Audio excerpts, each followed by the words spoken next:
Morning 8 ആയപ്പോഴേക്കും അലന്റെ car കളത്തെങ്കിലെത്തി.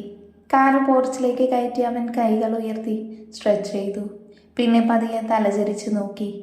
ഇരു കാലുകളും സീറ്റിലേക്ക് കയറ്റി കൈകൾ പിണച്ച് പൂപ്പിയ നെഞ്ചിലേക്ക് ചേർത്ത് ചെറുതായി ചുണ്ടുകൾ പിളർത്തി നിഷ്കളങ്കമായി ഉറങ്ങുന്ന തൻ്റെ പ്രാണനെ കാണി അവൻ്റെ മിഴികൾ എന്നത്തെയും പോലെ പ്രണയം കൊണ്ടും വാത്സല്യം കൊണ്ടും പിടർന്നു. പതിയെ അവളുടെ നെറുകയിൽ തലോടി കവിളിൽ നേർമയായി മുത്തി. പിന്നെ ഡോറ് തുറന്ന് പുറത്തേക്കിറങ്ങി. അപ്പോഴേക്കും വീട്ടിൽ എല്ലാവരും ഇറങ്ങി വന്നിരുന്നു. കൂട്ടത്തിൽ അമ്മുവിൻ്റെ അച്ഛനും അമ്മയും ഉണ്ടായിരുന്നു. കഴിഞ്ഞ ദിവസം പാറു വാശി പിടിച്ച് വരുത്തിച്ചതാണ് ഇരുവരെയും. മോനെ അല്ലു. പാറു അവനെ നെഞ്ചോട് ചേർത്തു. മറ്റുള്ളവർ ചെറുചിരിയോടെ അവരെ നോക്കി നിന്നു. എവിടെ ഞങ്ങളുടെ കാന്താരി? ഉറങ്ങുവാ പപ്പ, നൈറ്റ് ഫ്ലൈറ്റല്ലായിരുന്നു, ക്ഷീണം കാണും, അതാ വിളിച്ചുണർത്താഞ്ഞേ. വിളിക്കണ്ട മോനെ, അതങ്ങനെ ഉറക്കം മുറിഞ്ഞ പെണ്ണിന് പിന്നെ വാശിയാ. അവനെ ഒന്ന് തലോടി സുധ പറഞ്ഞു. അല്ല അമ്മേ, കണ്ണനും കുഞ്ഞനും എവിടെ? ഇന്നലെ രണ്ടും കൂടെ ഏതോ ഫിലിം കണ്ടു വൈകിയാ കിടന്നേ. അമ്മ വരുമ്പോൾ വിളിക്കണമെന്നൊക്കെ പറഞ്ഞിട്ടാണ് കിടന്നത്. ഇതിപ്പോൾ മോളുറങ്ങുവല്ലേ, ഇപ്പൊ വിളിച്ച രണ്ടും കൂടെ കുഞ്ഞിനെ ഉറങ്ങാൻ സമ്മതിക്കില്ല. അതും പറഞ്ഞുകൊണ്ട് പാറു അമ്മുവിനടുത്തേക്ക് നടന്നു. ഞാൻ എടുക്കാം അമ്മ, അമ്മൂനെ കൊണ്ട് കിടത്തിയിട്ട് എനിക്കൊന്ന് ഓഫീസിൽ പോകണം. നീ ഇപ്പോൾ വന്നതല്ലേ ഉള്ളൂ, റെസ്റ്റ് എടുക്ക്, ഓഫീസിൽ ഞാൻ പോകാം. അല്ലുവിൻ്റെ മുടിയിൽ തഴുകി രവി പറഞ്ഞു. ഇല്ല പപ്പ, ഇത് കുറച്ച് അർജൻറ്റ് വർക്കാണ്, ഞാൻ നോക്കിക്കോളാം. എങ്കിൽ പിന്നെ മോൻ അമ്മൂട്ടിയെയുമായി റൂമിലേക്ക് പോയെന്ന് ഫ്രഷായി വാ, കൃഷ്ണൻ അവനോടായി പറഞ്ഞു. ശരി അച്ഛാ. അല്ലു തിരിഞ്ഞ് ഫ്രണ്ട് ഡോർ തുറന്നതും ആദ്യം പൂപ്പിയെ എടുത്തു. സുഖമായി ഉറങ്ങിയ പൂപ്പി തൻ്റെ ഉറക്കം മുറിഞ്ഞ ഈർഷ്യയിൽ ചെറുതായി മൂളി കണ്ണി ചിമ്മി തുറന്നു. പിന്നെ അല്ലുവിൻ്റെ കയ്യിലാണെന്ന് അറിഞ്ഞതും അവൻ്റെ കവളിൽ മുഖവുരസി പൂപ്പി. എന്നാൽ ഇരുവരെയും അത്ഭുതത്തോടെ നോക്കുവായിരുന്നു. കാരണം അലൻ അധികം പെറ്റ്സിനോട് ഇഷ്ടമുള്ള കൂട്ടത്തിലല്ല. പപ്പി, ഇവനെ പിടിച്ചേ. ഡെവിക്ക് നേരെ പൂപ്പിയെ നീട്ടി അല്ലു പറഞ്ഞു. അപ്പം തന്നെ ഡെവി പൂപ്പിയെ വാങ്ങി. അതിഷ്ടപ്പെടാത്ത പോലെ പൂപ്പി അല്ലുവിനെയും ഡെവിയെയും മാറി മാറി നോക്കി. അത് കാണി ചിരിയോടെ പൂപ്പിയെ നോക്കി കണ്ണ് ചിമ്മി അല്ലു അമ്മുവിനെ എടുത്തു. ഇച്ചേ. ഒന്ന് ചിണുങ്ങിക്കൊണ്ട് അവൾ അവൻ്റെ നെഞ്ചിലേക്ക് ചാഞ്ഞു. എന്നാൽ ഞാൻ ഫ്രഷായി വരാം അമ്മ, ഇത് പൂപ്പി, ബാക്കിയൊക്കെ അവൻ്റെ മമ്മി പറഞ്ഞു തരും. മമ്മിയോ? സംശയത്തോടെ സുധ ചോദിച്ചു. അതേ ഭാവം തന്നെയായിരുന്നു മറ്റുള്ളവരിലും. ആ ദേ, എൻ്റെ നെഞ്ചിൽ പറ്റിച്ചേർന്ന് കിടക്കുന്ന എൻ്റെ കൊച്ചാണ് പൂപ്പിയുടെ സ്വയം പ്രഖ്യാപിത മമ്മി. അപ്പം എൻ്റെ മോനായിരിക്കുമല്ലേ പൂപ്പിയുടെ ഡാഡി? കള്ളച്ചിരിയോടെ പാറു ചോദിച്ചു. അത് കേൾക്കെ അല്പം ചമ്മലോടെ എല്ലാവരെയും നോക്കുന്ന അലനെ കാണി അവർ ചിരി കടിച്ചു പിടിച്ചു. ഞാൻ മുകളിലേക്ക് പോകുവാണേ, അച്ഛയും അമ്മയും കൂടെ പൂപ്പിക്ക് പാല് കാച്ചി കൊടുക്കുമോ? അവൻ്റെ എല്ലാം കാലും പുറകിൽ ഒരു കുഞ്ഞു ബാഗിലായി വെച്ചിട്ടുണ്ട്. ഒട്ടും നിൽക്കുന്നില്ലേ, അവനെ മുകളിലേക്ക് കൊണ്ടുവന്നേക്ക്. അതും പറഞ്ഞുകൊണ്ടല്ലോ മുകളിലേക്ക് കയറി. ഇതിനോടകം പൂപ്പി ഉറക്കം പിടിച്ചിരുന്നു. പൂപ്പിയെ കാണാൻ നല്ല ഭംഗിയുണ്ടല്ലേ, കൃഷ്ണൻ രവിയോടായി പറഞ്ഞു. അതേടോ, അവിടുന്ന് വാങ്ങിയതല്ലേ, പോരാത്തതിന് തീരെ പൊടിയും. പൂപ്പിയെ ഒന്ന് തലോടി രവി പറഞ്ഞു. പിന്നെ ആവേശത്തോടെ സുധയും പാർവും പൂപ്പിയെ കൊഞ്ചിച്ചു. അവനും അതിഷ്ടമായതുകൊണ്ട് അടങ്ങിക്കിടന്നു. അലൻ അമ്മുവുമായി അവരെ റൂമിലേക്ക് കയറി അവളെ ബെഡിൽ ചാച്ചി കിടത്തി. അകന്നു മാറാൻ ഒരുങ്ങിയവനെ ഇച്ചയെന്ന് ചിണുങ്ങി വിളിച്ചു അമ്മു. ഓ, ഇച്ച ഇവിടെ ഉണ്ടടാ, എൻ്റെ ഭാവിച്ച് ഉറങ്ങിക്കോ, പതിയെ അവളോട് പറഞ്ഞു വാത്സല്യത്തോടെ തൻ്റെ നെഞ്ചിലേക്ക് ചേർത്ത് കിടത്തി. അമ്മു നന്നായി ഉറങ്ങിയപ്പോഴാണ് പിന്നെ അവൻ ഫ്രഷ് ആവാനായി കയറിയത്. പെട്ടെന്ന് തന്നെ ഒഫീഷ്യൽ ലുക്കിൽ റെഡിയായി അമ്മുവിൻ്റെ ചുണ്ടിൽ ചെറുതായി മുത്തി ശരിക്കും പുതപ്പിച്ചു കൊടുത്ത് പുറത്തേക്ക് ഇറങ്ങി. അവൻ നേരെ പോയത് കുഞ്ഞൻ്റെ റൂമിലേക്കായിരുന്നു. അവിടെ പരസ്പരം കെട്ടിപ്പിടിച്ച് കിടക്കുന്ന തൻ്റെ അനിയന്മാരെ കാണി അവൻ്റെ ചുടികൾ വിടർന്നു. ഇരുവരുടെയും വാത്സല്യത്തോടെ തഴുകി അവൻ പുറത്തേക്കിറങ്ങി. സുധ കൊടുത്ത ഫുഡും കഴിച്ച് പൂപ്പിയൊന്നെടുത്ത ശേഷമാണ് അവൻ ഓഫീസിലേക്ക് പോയത്. 10:30 കഴിഞ്ഞപ്പോഴാണ് അമ്മു ഉറക്കം എഴുന്നേറ്റത്. തൻ്റെ മേൽ ഭാരം പോൽ തോന്നി അവളെ നോക്കിയപ്പോൾ കണ്ടത് ഇരുഭാഗത്തു നിന്നും അവളെ ചുറ്റിപ്പിടിച്ച് കിടക്കുന്ന അവളുടെ ഏട്ടായിയെയും കണ്ണനെയുമാണ്. അവരെ കണ്ട സന്തോഷത്തിൽ ഇരുവരെയും മുറുക്കെ പിടിച്ചു അവൾ. അമ്മുസേ വിളിച്ചുകൊണ്ട് ഇരുവരും അവളെ പുണർന്നു. മോള് പോയി ഫ്രഷായി വായു, അതിനുശേഷം വിശേഷങ്ങളൊക്കെ പറയാട്ടോ. അതുമല്ല, ബ്രേക്ക്ഫാസ്റ്റ് കഴിച്ചില്ലല്ലോ, അപ്പോഴേക്കും ഞങ്ങളും വരാം. അമ്മുവിൻ്റെ മുടിയിൽ തലോടി റോണി പറഞ്ഞു. ശേഷം ഉറക്കം തൂങ്ങിയിരിക്കുന്ന കണ്ണനെ വിളിച്ച് പുറത്തേക്കിറങ്ങി. അവർ പോകുന്നത് നോക്കിയ ശേഷം അവളും വിഴികൾ ആ റൂമിൽ അലഞ്ഞു. തൻ്റെ ഇച്ഛയുടെ ലോകം ഒരു പുഞ്ചിരിയോടെ നിറഞ്ഞ മനസ്സോടെ ഓർത്തു അവൾ. ഫോൺ റിങ് ചെയ്യുന്നത് കേട്ടിട്ടാണ് അവളുടെ ശ്രദ്ധ മാറിയത്. ഡിസ്പ്ലേയിൽ ഇച്ഛ എന്നതിനൊപ്പം അമ്മുവിനെ നെഞ്ചിലേക്ക് അടക്കി പിടിച്ചെടുത്തു നിൽക്കുന്ന സെൽഫി പിക്കും തെളിഞ്ഞു. അത് കാണി അവളുടെ മുഖം വിടർന്നു. ഇച്ചേ, പൊന്ന, എഴുന്നേറ്റോ ഇച്ചയുടെ കൊച്ച്? ഇപ്പം എഴുന്നേറ്റതേ ഉള്ളൂ ഇച്ചേ. ഇച്ച എപ്പോഴാ വരുന്നേ? വേഗം വരണേ. എൻ്റെ കൊച്ചൊന്ന് ഫ്രഷായി ബ്രേക്ക്ഫാസ്റ്റ് കഴിച്ച് ഏട്ടായിയോടും കണ്ണോടും മിണ്ടി പറഞ്ഞിരിക്കെ ഇച്ച പെട്ടെന്ന് വരാട്ടോ. ഇച്ചേ, കൊഞ്ചലോടെ അവൾ വിളിച്ചു. വാവേ, എന്താണ് എൻ്റെ കൊച്ചിനെ? നിനക്ക് മടിയാവുക ഇച്ചേ? പറയുന്നതിനോടൊപ്പം അവളുടെ മുഖം ചൊളിഞ്ഞു. അത് കണ്ടെന്ന പോലെ മറുഭാഗത്ത് അവൻ്റെ മുഖത്ത് വാത്സല്യത്തോടെയുള്ള പുഞ്ചിരി വിരിഞ്ഞു. എടി മടിച്ചി പെണ്ണെ, മുഖം ചുളിച്ചിരിക്കാതെ പോയി കുളിച്ചേ ഇച്ചയുടെ വാവ. അവൻ്റെ വാക്കുകൾ കേൾക്കെ അവളിൽ പ്രത്യേകിച്ച് അത്ഭുതമൊന്നും തോന്നിച്ചില്ല. കാരണം അവൻ അവളുടെ ഇച്ചയാണ്. എത്ര അകലെയായാലും അവളുടെ ചെറുമാറ്റങ്ങൾ പോലും അവന് മനസ്സിലാകും. അവനെ മനസ്സിലാകൂ. എന്താലോചിച്ചിരിക്കുക എൻ്റെ പൊടിക്കുപ്പി?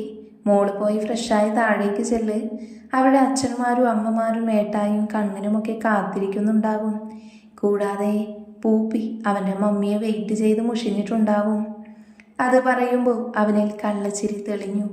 അത് അവൾക്ക് മനസ്സിലായി. എൻ്റെ പൂപ്പിയുടെ ഡാഡിക്ക് വലിയ തിരക്കാ, അപ്പം പിന്നെ മമ്മയെങ്കിലും വേണ്ടേ? കുസൃതിയോടെ അമ്മു പറഞ്ഞപ്പോൾ മറുഭാഗത്ത് അവൻ്റെ പൊട്ടിച്ചുരി ഉയർന്നു. കാന്താരി, വാത്സല്യത്തോടെ അവൻ വിളിച്ചു. ഇച്ചേ, ഞാൻ പോയി ഫ്രഷാവട്ടെ, പെട്ടെന്ന് വരണം കേട്ടോ. Okay dear. 2 നിമിഷം അങ്ങനെ ഇരുന്നിട്ട് അവൾ പോയി ഫ്രഷായി താഴേക്കിറങ്ങി. സ്റ്റെയർ ഇറങ്ങി വരുന്ന അമ്മുവിനെ കണ്ട് പൂപ്പി ഓടി വന്നു. അമ്മുവിൻ്റെ കൈകളിലേക്ക് പതുങ്ങി.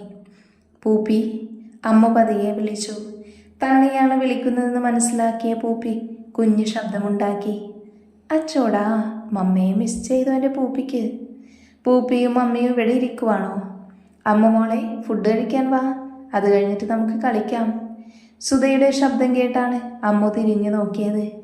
അമ്മ എപ്പോഴാ വന്നേ? ഞാൻ കണ്ടില്ലല്ലോ. ആവേശത്തോടെ ചോദിക്കുന്ന തൻ്റെ മകളെ അല്പനേരം സുധ നോക്കി നിന്നു. ഇന്ന് അവളൊരു ഭാര്യയാണ്, ഒരു വീടിൻ്റെ മരുമകളാണ്. എന്നിരുന്നാലും തങ്ങളുടെ പൊന്നോമനയാണ്. അമ്മയുടെ പൊന്നെ. നിറഞ്ഞ കണ്ണുകളോടെ സുധ അവളെ ചേർത്ത് പിടിച്ചു. എന്താ അമ്മ, എന്തിനാ സങ്കടം? ഒന്നുമില്ലടാ. അപ്പോഴേക്കും ഇരുവരെയും കൃഷ്ണൻ പൊതിഞ്ഞു പിടിച്ചു. ഇതിനിടയിൽ പെട്ട് പാവം പൂപ്പിയും. അച്ഛേ, വാവച്ചി. അപ്പോഴേക്കും ഡെവിയും പാറുവും വന്നു. പപ്പ, പാറുമ, സ്നേഹത്തോടെ അവൾ വിളിച്ചു. ഇരുവരും വാത്സല്യത്തോടെ അവളെ പൊതിഞ്ഞു പിടിച്ചു.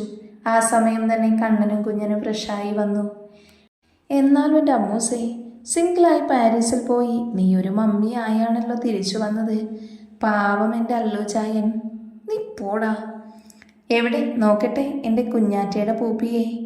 പറഞ്ഞുകൊണ്ട് റോണി പപ്പിയെ കയ്യിലെടുത്തു. എല്ലാവരും ഒരുമിച്ചിരുന്ന് കളിച്ചും ചിരിച്ചും ഫുഡ് കഴിച്ചു. പാരീസിൽ പോയ വിശേഷങ്ങളെല്ലാം ഒന്നില്ലാതെ അമ്മു പറഞ്ഞു, ഒന്നൊഴികെ. അമ്മമാർ കിച്ചൺ ഡ്യൂട്ടിയിലേക്ക് കടന്നപ്പോൾ അച്ഛന്മാർ അവൾക്ക് സഹായിക്കാൻ പോയി. ഹാളിൽ ഒരു കുഞ്ഞു പന്ത് ഉരുട്ടി കളിക്കുവാണ് പൂപ്പി. ഇടയ്ക്കിടയ്ക്ക് അമ്മുവിനെയും നോക്കുന്നുണ്ട്. അപ്രതീക്ഷിതമായി വന്ന മഴയുടെ കുളിരിൽ അവളൊന്ന് വിറച്ചു. പിന്നെ പതിയെ ബാൽക്കണിയിലേക്ക് നടന്നു. ആർത്തലച്ചു പെയ്യുന്ന മഴയെ അവൾ കൗതുകത്തോടെ നോക്കി. മഴ പ്രണയം തന്നെയല്ലേ? അതെ, ഭൂമിയോടുള്ള നിശബ്ദ പ്രണയം. പ്രണയം എന്ന വാക്ക് മനസ്സിൽ വന്നപ്പോഴേക്കും അവളുടെ നെഞ്ചു പിടഞ്ഞു. തൻ്റെ പ്രാണനായവനെ, തൻ്റെ ഈച്ചനെ കാണാനുള്ള തുടിച്ചു. അവൻ തനിക്കടുത്തില്ല എന്നോർക്കെ അവളുടെ ചുണ്ടു വിതുമ്പി. കണ്ണു നിറഞ്ഞു. മുഖം പരിഭവത്താൽ വീർത്തു. ഒരു തുള്ളി കണ്ണുനീർ കണ്ണിൽ നിന്നും താഴേക്ക് പതിക്കാനാഞ്ഞു. അടുത്ത നിമിഷം പൊന്ന എന്നുള്ള വിളിയോടെ അവൻ്റെ കൈകൾ അവളെ പിന്നിൽ നിന്നും പുടർന്നു. ഒരൊറ്റ കറക്കിൽ പിന്തിരിഞ്ഞു നിന്നവളെ തനിക്ക് നേരെ തിരിച്ചു അടരാൻ വെമ്പി നിൽക്കുന്ന കണ്ണുനീരിനെ അവൻ അതരം കൊണ്ട് തടഞ്ഞു. അല്പനിമിഷങ്ങൾക്ക് ശേഷം അവൻ അവളെ മുഖം തനിക്കു നേരെ ഉയർത്തി. പരിഭവത്തോടെ നിൽക്കുന്ന അവളുടെ കവളിൽ പതിയെ അതരം ചേർത്തു. എങ്ങോ പോയി അവളുടെ പരിഭവം. ഇച്ച, എന്താ വൈകിയേ? ഫോൺ എടുക്കാത്തതെന്താ? ഞാൻ പേടിച്ചു പോയി. പൊന്ന, ഇച്ച എൻ്റെ കുഞ്ഞ് നോക്കിയേ. എന്തിനെൻ്റെ മാലാക കുഞ്ഞ് പേടിക്കുന്നേ? നിന്റെ ഇച്ചൻ സ്ട്രോങ് അല്ലായോ? എനിക്കറിയാം എൻ്റെ കള്ളച്ചെകുത്താൻ സ്ട്രോങ് ആണെന്ന്. അതേടി പെണ്ണെ, നിന്റെ ചെകുത്താൻ സ്ട്രോങ് ആണ്. പക്ഷെ എൻ്റെ കുഞ്ഞിൻ്റെ കണ്ണ് നിറഞ്ഞ ഈ ചെകുത്താൻ്റെ നെഞ്ചു പിടയും. അതുകൊണ്ട് ഇനി എൻ്റെ കുഞ്ഞ് കരയരുത് കേട്ടോ. ഇല്ല ഈച്ച, ഞാനിനി കരയില്ല.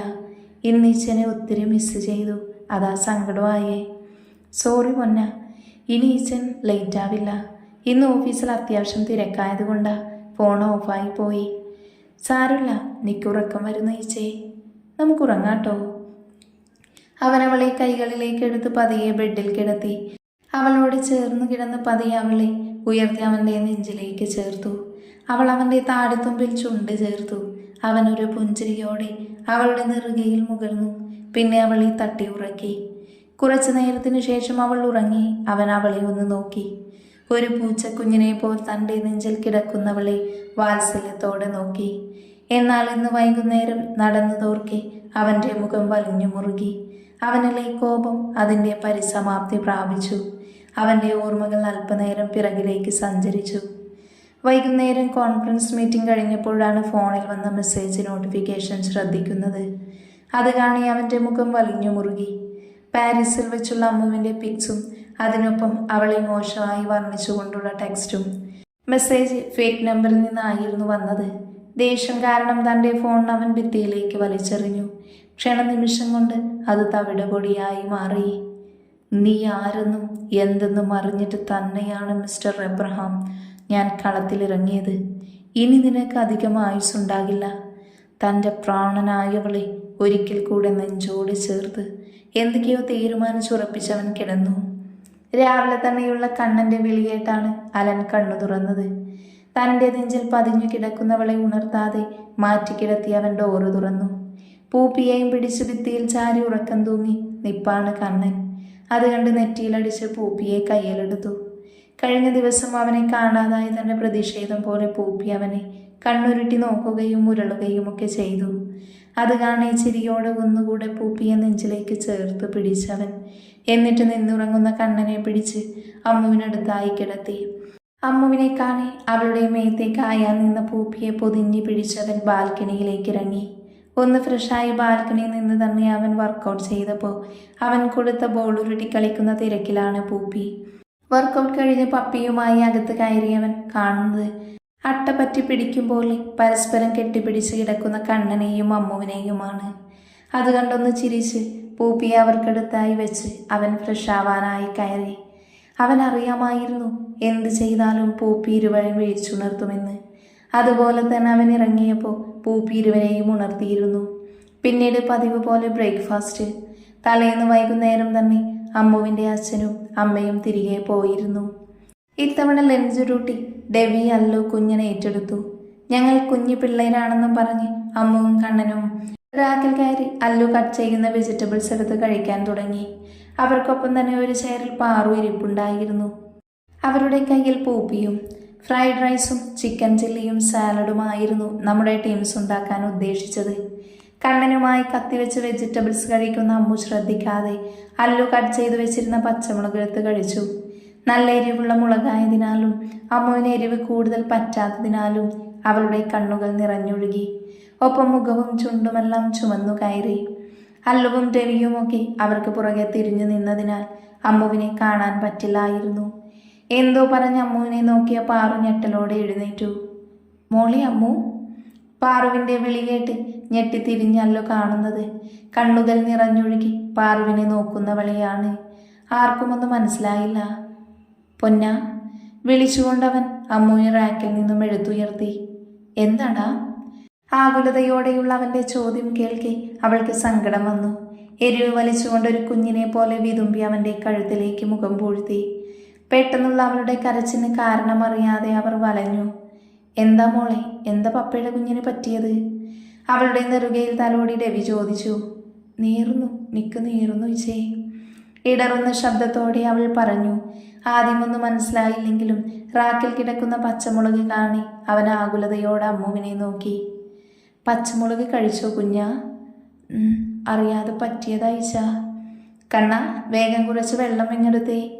എന്ത് ചെയ്യണമെന്നറിയാതെ പകച്ചു നിൽക്കുന്നവനെ നോക്കി അല്ലു പറഞ്ഞു. വെള്ളം കൊടുക്കണ്ട മോനു. അത് പറഞ്ഞു പാറുപോയി തിളപ്പിച്ചാറ്റി വെച്ച പാലെടുത്തുകൊണ്ട് വന്നു. ദേ ഇത് കുടിക്കുമോളെ, എരിവ് മാറും. ഒന്ന് മടിച്ചെങ്കിലും പാറുവിൻ്റെയും അല്ലുവിൻ്റെയും നിർബന്ധം കാരണം അവൾ അത് കുടിച്ചു. നല്ല ആശ്വാസം തോന്നുന്നുണ്ടായിരുന്നു അവൾക്ക്. അപ്പോഴേക്കും കുഞ്ഞൻ ഫ്രിഡ്ജിൽ നിന്നും ഒരു ബാർ ചോക്ലേറ്റ് എടുത്തു കൊടുത്തു. അതും കൂടെ ആയപ്പോൾ ഒരുവിധം അവൾക്ക് എരിവ് മാറിയിരുന്നു.